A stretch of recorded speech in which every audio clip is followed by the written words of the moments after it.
But then I thought, no, wait, I got to know. What half of you is Muslim? And then he goes, oh, well, no, I don't mean like half. I just mean that I'm born here, but I don't follow Islam. I said, so you're not Muslim. But Muslim is not an ethnicity. It's a faith. It's a belief system. So that's a problem. Then the biggest problem, or the bigger problem, is for the people that really are practicing Islam and they're, doing what they do, and they're that they don't extend. And they don't extend. And when I say extend, I mean, oh, sorry. That's the beginning of the sentence. Yeah, I'm going to wait because he's going to... We have an airport right here. So, right here.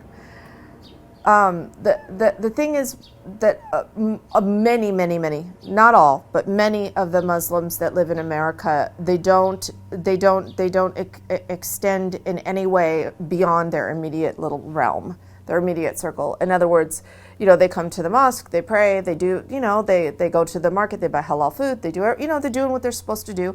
But when they go out in the street, they don't look at anybody. They don't smile. If you see them in the market, and I talk to the sisters all the time because I feel the sisters are the sisters. I love you all. Don't get me wrong, but that the big burden falls on the sisters when it's in public because we are easily identifiable. Men, you can't tell. You don't know who, unless he's in a. Well, I don't know what those things are called. The women, they're called like a jaleba or something. I don't know what they call for the men. But unless they have a cap and they have the long dress on, and even then they think they're Jewish or something, they still don't know they're Muslim. For the men, nobody knows unless you have a sign and you're carrying a sign. But for the sisters, you got a flag. You got a flag, okay? Everybody knows. So when you're walking in the market or you're in the mall or you're at the gas station or you're at the red light and you got that face, that sour expression and the down and you don't smile at anybody and and you're just like this. Whew. I mean, it puts everybody who's ever heard terrorist sees that. It doesn't matter what color you are. It doesn't matter how pretty your scarf is. If they see that face, this is what they put together. This is Islam. There's one right there. And I'll tell you the truth. This is the reason I started covering my hair. Because I wanted him to see a different face. I wanted him to see a different face. And somewhere I read, I don't know who read it or where I read it. I can't remember, but it stuck with me. And every time I get dressed, every day I hear it in my head. When you leave your house, you want to be known and not known. Known for your character, for who you are, for your manner, and not known that you're not hanging out of your clothes and everyone can see, and all this. So I think about that every day. And everyone's like, well, I don't cover my hair because I don't want people, they're going to think this or they're going to think that. Well, I want them to think it. And I want them to ask me. Ask me about it. And then I'm going to tell you.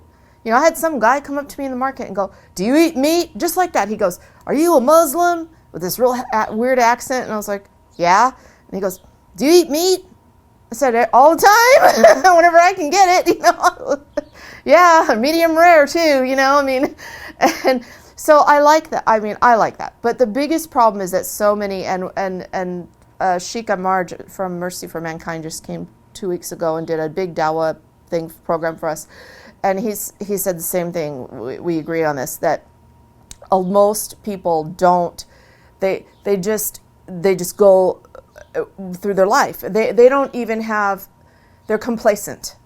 They're just complacent. Okay, this is all I have to do. I just have to be a good person. I just have to follow the rules. I just have to pray. I just have to make dua. I just have to do these things and everything's okay. This is it. Take care of my kids. This is it. But really, our purpose is a little bigger than that. We're created for a reason. We're created to worship. And part of that worship is not to go preach to people or to insist, but to demonstrate and to inshallah to guide people too in that process. And you can't guide anybody if you don't open your mouth, if you don't smile, at least a smile. Smile is the easiest thing in the world to do. It's sunnah, it's charity, it's simple. You just eat and do it, and yeah, you get a wrinkle, so what?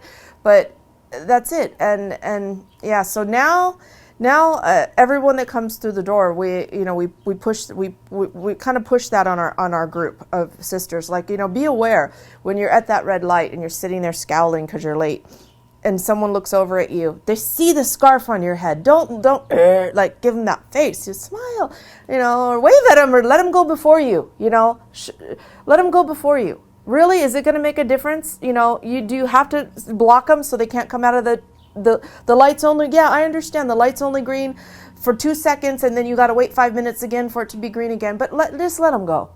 Let them go, because you know what? They're going to remember that. They're going to remember, when someone's talking bad about Islam, they're going to go, I met a lady in the store and she let me go in front of her and, she was so nice and da-da-da-da. And I think she was one of those Muslims. She had that thing on her head. But even though they're talking like that, they're going to have a good impression.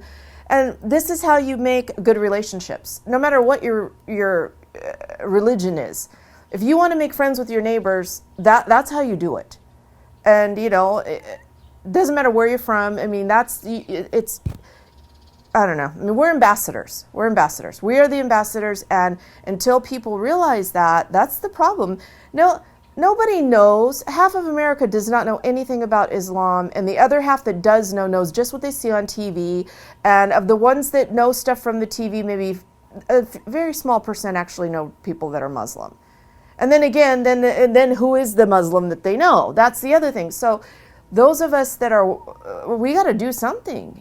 We have to do something. We don't need to go preach on the corner, but we need to, when we leave our driveway and the neighbors out there watering, we need, hey, how are you? Lawn's looking good. Anything, just any small little gesture. And that to me is the biggest problem. The terrorism, the news, all this stuff. If every single Muslim person made just a small little extended, just reach just a little bit, not go save the world, just make a friend with your neighbor, take them their paper. If it's trash day and you see their cans there, they forgot it and the truck's coming, go push the trash can out on the sidewalk for them. You see they're going to get a ticket, it's a street sweeper, go knock on their door, say, hurry, come move your car. I mean, just any little small thing, extend yourself, be a good Muslim, be what you're supposed to be, help. Do what you're supposed to do. Don't just sit in your little world because you fixed it and just think you're okay. That's not enough. It's not enough. And, when we all start realizing that, things will change. They are changing, alhamdulillah, they're changing, but it takes more. It takes more. It takes, anyway, so that's what I think is the problem.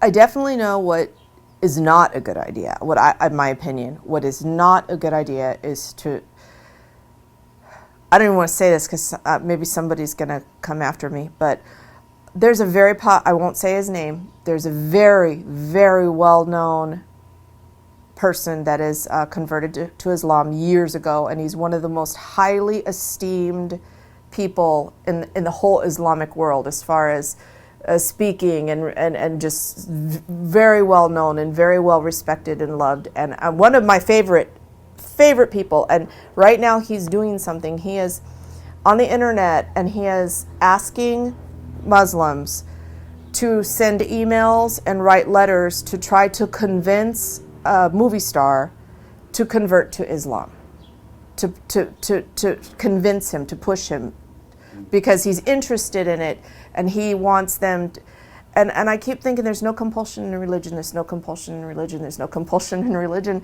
You're not supposed to push, you're not supposed to, and I'm reading what the comments that the people are putting, and I'm like, oh, why are you saying that? And they're like, oh, it's the right way, it's the best way, you need to do it, you don't want to go to the hellfire, and it's like, no, but this is not Islam, this is not my understanding. Maybe it's clearly it's somebody's understanding, but my understanding is, you can sit and you can tell them, yes, okay, you're going to go to the hellfire, you're an unbeliever, okay, but this is not, to me, a way to show someone that it's a good light. Like I said, you have to demonstrate it. You have to lead by example. I believe that so firmly. You have to lead by example, and the biggest thing in Islam, I have to say, the biggest thing not biggest, okay, it's not biggest, it's big.